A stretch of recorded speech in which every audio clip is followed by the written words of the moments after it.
എന്താണെന്നുള്ളത് ആ മനസ്സിലുള്ളത് അതേപോലെ തന്നെ നമുക്ക് തിയേറ്ററിൽ സ്ക്രീനിൽ കാണാനായിട്ട് പറ്റും. അത് വളരെ നല്ല ഒരു എക്സ്പീരിയൻസ് പല രീതിയിലും ഹെൽപ്ഫുൾ ആയിട്ടുണ്ടെന്ന് തോന്നുന്നു.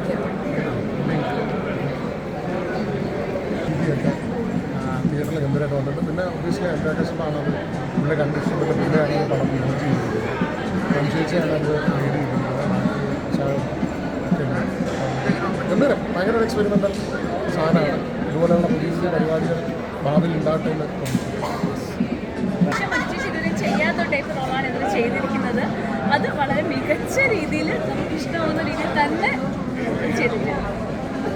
ഇതിന് ഫൂട്ടേജ് എന്ന് പേര് വരാനുള്ളൊരു കാരണം ഫൂട്ടേജ് എന്ന് പേര് വരാൻ അത് സിനിമ കാണുന്നവർക്ക് കണ്ടു കഴിയുമ്പോൾ മനസ്സിലാവും.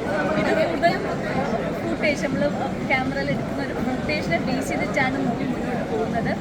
സോ അതുകൊണ്ടാണ് ആ ഒരു പേര് വന്നിരിക്കുന്നത്.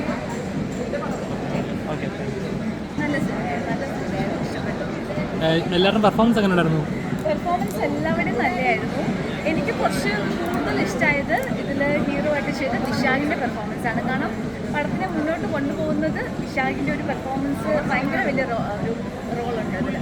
അപ്പം വിശാഖ് ഫസ്റ്റ് ടൈം വന്നു മലയാളത്തിൽ ഇത്രയും വലിയൊരു റോള് ചെയ്യുന്നത്. അത് ഭയങ്കര ബ്രില്യൻ്റ് ആയിട്ട് എസ്പെഷ്യലി ഡബിങ്ങൊക്കെ ഭയങ്കര രസമായിരുന്നു, നല്ല ഇഷ്ടപ്പെട്ടു. പിന്നെ മഞ്ജു ചേച്ചിയെ പറ്റിയിട്ട് ഞാൻ പറയേണ്ട ആവശ്യമില്ല. മലയാളത്തിലെ ഏറ്റവും മികച്ച നടിമാരിൽ ഒരാളാണ് മഞ്ജു ചേച്ചി. നന്നായിട്ടുണ്ടായിരുന്നു.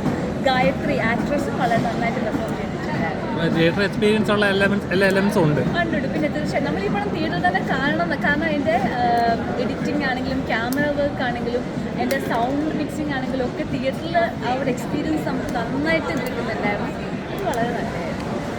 ഇപ്പോൾ മലയാളത്തിൽ ഇപ്പോൾ മെയിനായിട്ടുള്ള ഇഷ്യൂ എന്ന് പറയുന്നത് ഹേമ കമ്മിറ്റി റിപ്പോർട്ട് വന്നതിന് ശേഷമുള്ള സോഷ്യൽ മീഡിയ നോക്കിയാലും എല്ലാ സാറ്റലൈറ്റ് ചാനൽസ് നോക്കിയാൽ പോലും ഈ വാർത്തകളാണ്.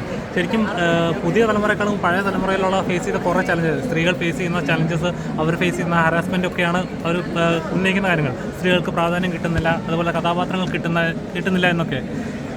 ഇനിയെങ്കിലും അതിന് മാറ്റം വരുന്നുണ്ടോ വിശ്വസിക്കുന്നുണ്ടോ? ഇങ്ങനെ ഒരു കമ്മിറ്റി ഇന്നാണ് ഇതിപ്പോൾ വന്നത്.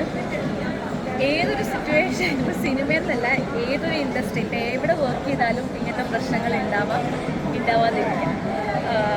നമ്മൾ പേഴ്സണലി അതിനോട് എങ്ങനെ തിരിച്ച് റിയാക്ട് ചെയ്യുന്നു എന്നുള്ളതാണ് ഏറ്റവും. അതിപ്പോൾ നമ്മളൊരു ബസ്സിൽ ഒരാൾ നമ്മളെ ശല്യം ചെയ്യുകയാണെങ്കിൽ നമ്മൾ തിരിച്ച് റിയാക്ട് ചെയ്യില്ലേ? അല്ലാത്തൊരു വർക്ക് സ്പേസിൽ നമ്മളൊരാൾ ശല്യം ചെയ്യുകയാണെങ്കിൽ നമ്മൾ തിരിച്ച് റിയാക്ട് ചെയ്യും. ആ ഒരു ധൈര്യം, അവസരങ്ങൾ അല്ലെങ്കിൽ എന്ത് വരട്ടെ എന്നുള്ള രീതിയിൽ നമ്മൾ പ്രതികരിക്കാൻ തയ്യാറാണെങ്കിൽ ഒരു പരിധിവരെ അതൊന്നും നമുക്ക് മാറ്റാൻ പറ്റുമെന്നാണ് ഞാൻ വിശ്വസിക്കുന്നത്. ഇത് എൻ്റെ മാത്രം അഭിപ്രായമാണ്.